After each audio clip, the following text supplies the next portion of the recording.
All right, so this has been quite the morning. I'm going to tell you what. Yeah. So we just started recording the first 5 minutes of our show, and we realized there was no audio. So Vince and I had this amazing roll, and boom, but we're still here, we're still live, and Yeah. we're nimble, Yeah. We're pumped. right? So now we need to push our entire day back 5 minutes. We got to make some time. We got to make up some time. Yeah. So now I got to work till 5:05. Well, the way it goes usually, it's a little longer at times. 5:15? About there. Because today we're talking about how to avoid owner burnout. And interestingly enough, this is a great topic, right? Mm-hmm. Vince Absolutely. brought this to the table. He wanted to talk about owner burnout. And so I think that, we're going to jump right into that. We're going to jump in right into owner burnout. I'm Dave Westcott, CEO of TransBlue. This is Vince Ortiz, Vice President of Franchise Development. And we're going to jump right into what this looks like. And, why is this important? I think that, one of the biggest things that owners suffer from is burnout, right? Yeah, I think it gets underestimated sometimes. I mean, it's that stat that we have in front of us. I was blown away when I saw that the SBA, saying that first year, 31% of businesses fail, due to owner burnout. I'm feeling burned out just being on this call. It's a numbing, isn't it? That's a huge number. Yeah. 31% fail due to owner burnout. Yeah, which is higher than running out of cash. Wow, running out of cash was only 29%. Yeah. So it's great that you brought this call to to us today, because we have a team event later. We do. Right? We're Yeah. going to go. That's why you're dressed so sharp today. Kind of in the casual Yeah, mode. you're casual. You got your jeans on. I'm not used to actually seeing you in jeans, so it always throws me for a loop. But I go jeans every day Yeah. because I go professional, but I like to party at There the you same go. time. There you go. So Portray that image. Yeah, so I go half and half, right? Yeah, It fits yeah. it fits my good time style. But this event today, we're all going to get together on our team. We're going to go to a game, and we're going to hang out, and we're going to have some fun, and we're going to do that to try to help avoid burnout, Yeah. right? Because we put in a lot of hours. Yep. You put in a lot of hours. Yeah. As VP of Franchise Development, I mean, you're taking calls sometimes 5 in the morning, 7 in the morning. Right. Just based on other people's schedules as well. Right, because Yeah. you're dealing with people all over the United States. Yep. You're also booking calls on Saturdays. Yeah. You take a lot of calls on Saturdays when people are available, because that's when they're not working. Right. And then you reset your entire schedule for Sundays. That's it. I plan. I'm giving a lot of info out here. But how do you avoid the burnout? And I think that's the important time. Getting together as a team, hanging out with your team, doing some things that are fun, even though they have a monumental cost to them. Right. Right? If you think about it, we do what's called First Fridays. We have lunch with our team every single Friday, but at the first Friday of the month, we have a big team event. We have all our team come in, we have a nice meal, and we hear what everybody's doing. These events usually take up 2 hours of time. What that costs in payroll is close to $3,500 every single First Friday. Yeah. So if you look at what that costs a company, that's just under $45,000 just to have the team sit around the table and share with each other what they're doing and what's going on in the business. Yeah. Did you include the carne asada on that? No, I didn't. No, The okay. Conasati tipped it up over $45,000. That's actually over budget, which is why 29% of the companies ran out of money. And so I think that here's the tip: in year one, don't buy carne asada. Do Little Caesars pizza. Okay, here's a plug for Little Caesars. There you go. Have some fun with that. But all of those things, right? They bring the team together. They're focused on culture. Right. They focus on building your business. Just like today, we're going to get together. We're going to have some fun as a team. We're going to let loose a little bit. Even though there's a million things to get done today, Yeah. even though it's an expensive outing, it's for the team. And this is one of those things to help avoid burnout. Yeah. It's to do something good during the day when you're crashing. And those aren't all the items that you have listed here, But some of them you have, one of the items that number one on your list is don't allow hesitation to paralyze you. Yeah.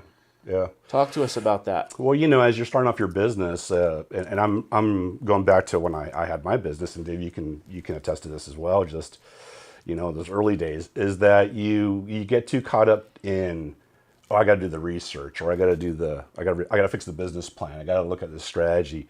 But you're doing that in a lot of ways subconsciously because you're avoiding that thing you want to put off. Yeah. Things that may not be as feel good or maybe some kind of risk.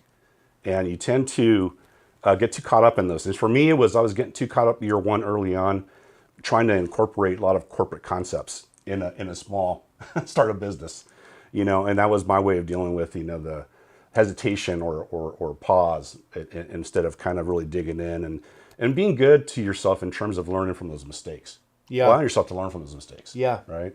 And changing habits. Yeah. That's an excellent point.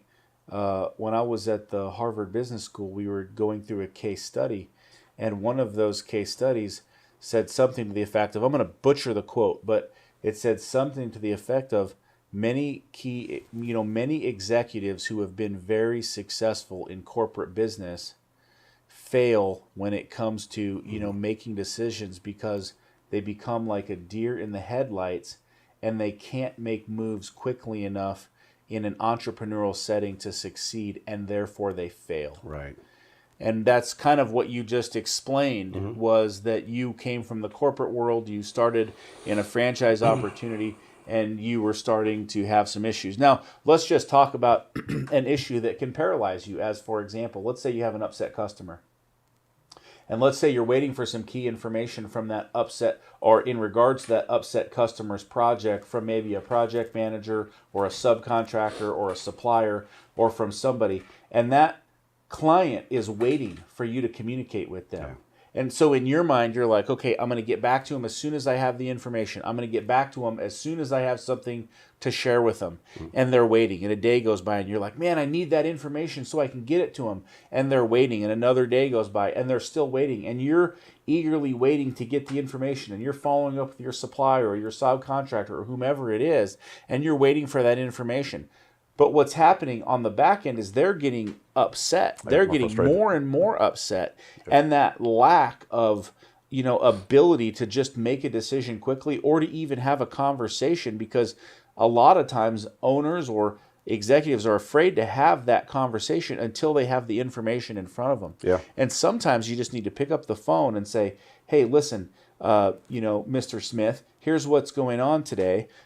I don't have the information in front of me. I need it. It's from the supplier. The supplier, I believe, will have it by tomorrow. As soon as I get that information, I'm going to get back to you. But I just wanted to give you a heads up. I wanted to let you know I'm working on it. I'm sorry I don't have an answer for you at this moment, but I will. And here's the expectation as to the deadline of when you would see that response from me. If anything delays that, I'll give you an update. Yeah. And that kind of communication right there on the decision is going to help solve those kind of hesitations that paralyze your business and can take a customer, from maybe an aggravation level of a 2 or a 3 to a 10 because you're not responding, even though you're doing everything that you believe is right by trying to get that information.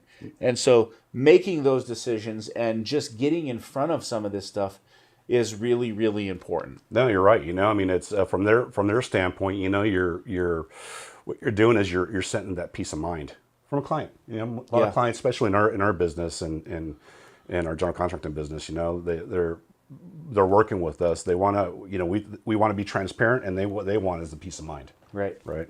And one mistake isn't the end of the world, right? Right. Like, so many times in business, my favorite line, and if you take notes on these calls or you find this of interest, but one of my favorite lines is, forget the past, it's a decaying memory. Yeah. That's what I feel about mistakes. And so many times it's easy to get in there and hone on the mistake and just, relive it over and over and over again. And you can't get past some of the failures or some of the mental roadblocks that you put in front of your own mind. Yeah. Some of those mistakes might be, the value at which you're selling a job. one of the biggest things I see with new owners is they're so afraid to charge what they're worth. Right, the value. And how many times, and I'll just give you a quick example of that, but I'm working with a dog breeder to get a new puppy, and we're getting a German Shepherd, and the dog is pretty expensive, right? And we're talking to the dog breeder, and the dog breeder just has excuse after excuse after excuse why they're delayed, why this is, why the training's taking longer, why this is going on. And finally yesterday he actually sent me a text, and he said, I haven't taken a vacation in 3 years, and I can't leave the facility because it's hard to trust my staff members to be able to leave the other dogs in boarding alone, and I work really hard. And I was just like, okay, one, that's not my problem as the customer. Right. Right. As the customer, I should never see that. Mm-hmm. Two, I don't care what your problems are. To anybody listening to this call, don't make excuses for where you're at or what you have going on. And three, nobody cares about your personal life. So don't make excuses about your personal life because nobody cares. Mm-hmm. All they care is that they get the result. But the truth about what that is with that particular individual is, one, it comes down to, pricing what you're worth. Right. Because if we're pricing the training, or we're pricing the puppy, or we're pricing the service at the right amount of money for our business to make a profit, it doesn't matter if it's dogs, it doesn't matter if it's cats, it doesn't matter if it's landscaping or franchising. Mm-hmm. If you're not selling at the right amount, right, you don't have the ability to pay people the right amount of money to take care of the facility. You don't pay people enough money to have the right caliber of person in there so you can take a vacation, mm-hmm. because you should be taking rest. And this is all about how do you prevent owner burnout. Right. Well, when that owner emails or texts me and says, I haven't taken a vacation in 3 years, that's insane. Mm-hmm. Right? And you can already tell he's at 110%. Yeah. And all I'm asking is, hey, when are you dropping off the dog? Right. I said, I don't care if it's today. I don't care if it's next week. Yeah. I don't care if it's in 2 weeks. But he's already feeling so much stress and tension, mm-hmm. that even, hey, when are you bringing the dog, is so much guilt and stress on him as an owner that he's already 100%. And what's happened? Here's the truth. Amy, my wife, said to me last night, she said, I don't think I want to work with him anymore. I don't think I want to have them board the dogs anymore. Mm-hmm. And so, why is that? Is that because he's a bad guy? No. It's because he's not taking care of himself. It's because if he's making a mistake, or he's having hesitations, or he's not charging the right amount of money, or he's not hiring the right staff, he's burning himself out, which is causing him a high turn on customers. Right, 'cause it carries over. Right, you want to grow your business, keep your people, keep your customers, and you should never burden your customers with what's going on in your personal life. So true. Good point. When my kid, my son was born under extreme circumstances. Yeah. And I know I'm talking this whole time. Sorry, Vince, but No, I gotta tell this. Good. I gotta tell this one last story. My son was born 6 weeks early. My wife was in the hospital for 2 weeks prior to that. He was in the NICU, and he barely survived. There was a point where the doctors came in, and we don't give him this shot, he's going to die. And, we had to make that decision. And at the same time, we've got blizzards going on in Chicago and Massachusetts, right? Because it's December and January. Mm-hmm. I've got, all of my responsibilities and all of my duties. And I can tell you this, I didn't tell one person what was going on. I didn't tell one client what I was going on. I didn't burden one staff member with what was happening in my own personal life. Mm-hmm. And I didn't miss one responsibility. I didn't miss one day of work. I didn't miss nothing in that entire time, because for me, it's about delivering incredible customer experience to my customers, but it's also about having a team in place that can take some of that burden and mm-hmm. can hold those things in place. That doesn't mean everybody has to know what's going on, but you have a team in place so that you don't go crazy. Yeah, they can trust. And you were there during that time. Oh, absolutely. You were there. Yeah. You remember those I do. snowstorms at 3 o'clock in the morning. But anyways, It's a different topic. different topic, different story. You know, we got a lot Yeah. of stories here. But one Yeah. mistake is not the end of the world. And I think that that as an owner, one of the mistakes we can make is we allow our customers too much of a glimpse inside of our personal lives. That's true. Yeah. And I think that really, really hurts us. In fact, I think, Vince, you are one of the best people I have ever met in my entire life about separating work from business. Yeah. You do that. You compartmentalize that in an incredible way. Mm-hmm. Can you share with us a little bit how you do that and how you keep that from really affecting you? Yeah, you know, I think it's, I learned in business a long time ago that if you accept whatever that might be, you accept that things will happen, and you use those as learning experiences, that's a big first step. So what I've seen from like a lot of startup owners, whether they're experienced or even new to the business, is that just know getting into business, there will be mistakes. Yeah. There will be setbacks. And you got to go in knowing that, and you know, you also have to have the plan that and the strategy. But then it's about really managing your time, being organized. Right. If you fly by the seat of your pants, that's what's happening to that story that you shared, Dave, of that one owner. You know, if somebody becomes emotional, it becomes part of, you know, it carries over to the client. So it's really kind of setting up, you know, the time management, the organization skills that you have. You know, I one of my best practices is that on Sundays I use not a big period of time, it's about an hour, and really set my schedule for the week. Yeah.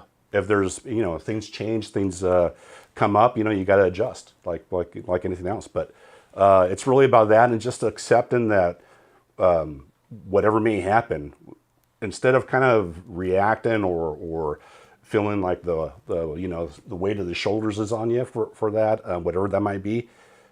First thing you want to think about is what's the solution.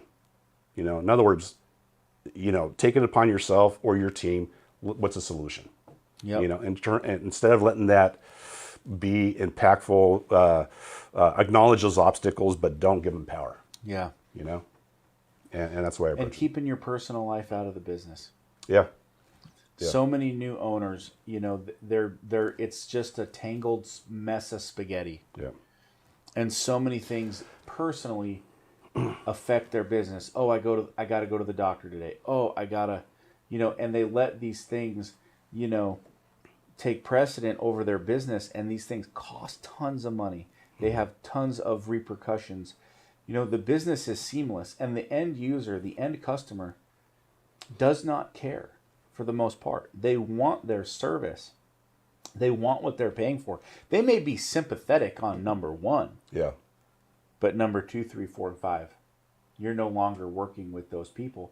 And so you have to look at what's the cost of acquisition. And if you have a lot going on in your personal life, if you have a lot of personal issues, you know, you need to find a way to, you know, maneuver those outside of the normal activities of work. You know, when my wife's dad died, when my father-in-law died, you know, I wasn't at a position where I could bring that into work. I couldn't take that time off. Yeah. I had to be there at that particular time. I also couldn't just go around telling people weepy-eyed, oh man, my dad died, my father-in-law died, you know? Yeah. So as a business owner, you're different than the staff. It's different for you than the people that work for you. The people that work for you, you know, they are going to need those times. They are going to need those times off. But that doesn't always mean that you as the owner get those times. And so what you've got to do, and I think you lay out some cool points here, is you got to be good to yourself. And so as an owner, what you've got to do is, one, your family needs to understand what they're in for. Yeah.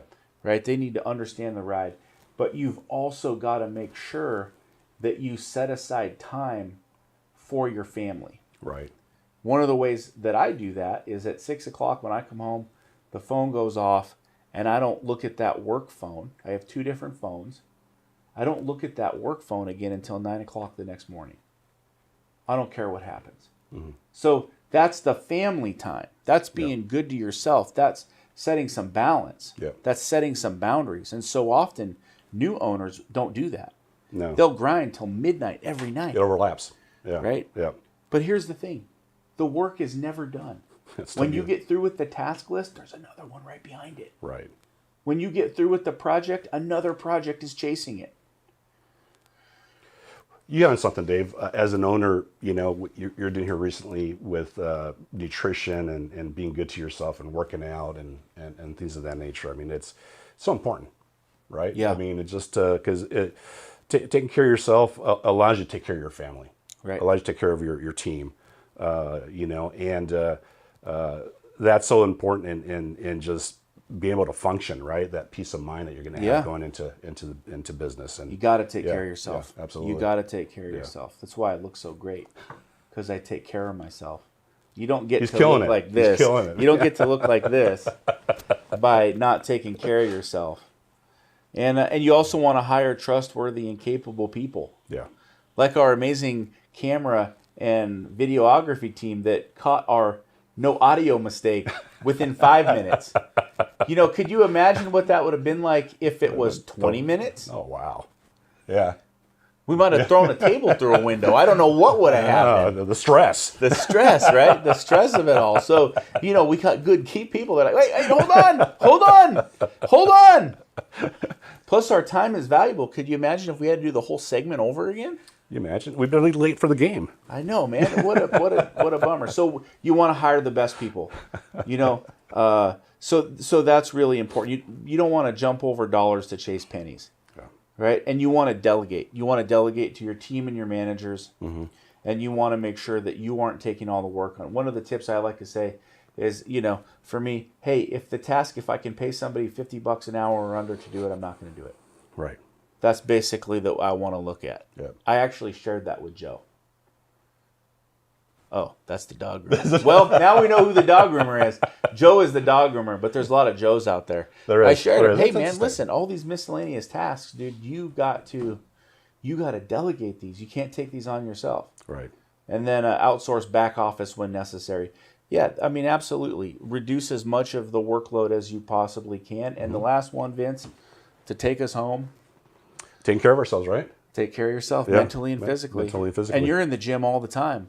Yeah, my son inspired me here recently. Yeah. By the way, I saw pictures of your son lifting that wheelbarrow. Yeah. And that boy looks cut in. He's been working at it. Yeah. I mean, his chest is breaking through his shirt. He's like a little mini Arnold. Right? I used to look like that back in the day. But now it's all about him, right? Yeah, it's all about him. But he's looking good. I mean, he is looking strong. Yeah, he's been working at it. Yeah. You must be proud of him. I am. But he inspires you. I mean, you gotta pull that inspiration somewhere, right? To keep things going, taking care of yourself. But you're always. I mean, ever since I've known you, you've always been in the gym. You've always been working on the gym. You've always been working on lifting weights. Mm-hmm. It's always been a part of who you are. Yeah. And then mentally, keeping that mental focus. You focus on your faith. Mm-hmm. You focus on things outside of work. You have. Relationship with your wife. You do a lot of things mentally to keep your mind in the right place. Right. Because you're always balanced. Yeah. Yeah. Right. No matter what's going on. Physically, mentally. Yeah. And I work the same. Right. Yeah. Mentally, physically, spiritually. Mm-hmm. A lot of focus on faith. Right. For all of you who have the faith, keep it going.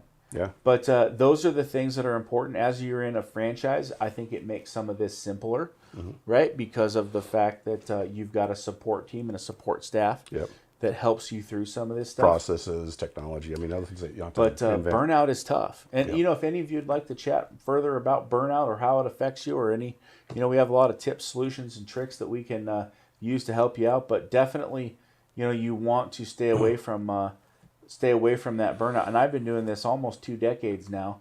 And, I never am really burnt out. I'm always just chilling, having a good time, having fun, even having fun with the, fact that we recorded this first 5 minutes twice. We're going to keep on that little trip for a while.